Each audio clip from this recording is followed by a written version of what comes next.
Drejtori i Kufirit dhe Migracionit në Korçë, Gëzim Zhupa, i bëri të ditur se gjatë muajve maj-qershor në pikat kufitare të Juglindjes janë përpunuar mbi 889.000 shtetas dhe rreth 345.000 automjete. Për shkak të sezonit turistik janë shtuar sportelet dhe personeli në të 4 pikat e kalimit kufitar për të përballuar fluksin në rritje. Në pikat e kalimit kufitar që mbikëqyrë nga Drejtoria Vendore për Kufirin dhe Migracionin në Korçë janë përpunuar 889.138 shtetas dhe 324.626 automjete.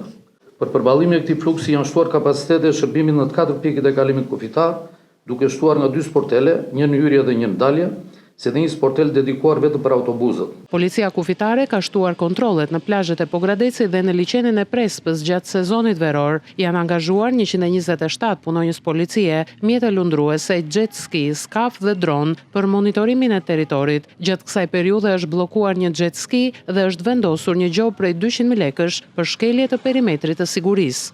Një vëmendje veçantë është kushtuar garantimit sigurisë në zonën e plazhit Pogradecit dhe në hapësirat liqenore të Prespës. Bashkëpunimi me institucionet përgjegjëse po monitorohet respektimi i kriterëve sigurisë nga subjektet që ushtrojnë aktivitet në stacionet e plazhit, funksionimi i perimetrit sigurisë, prania e vërtetësve të plazhit dhe zbatimi i rregullave për përdorimin e mjeteve lundruese.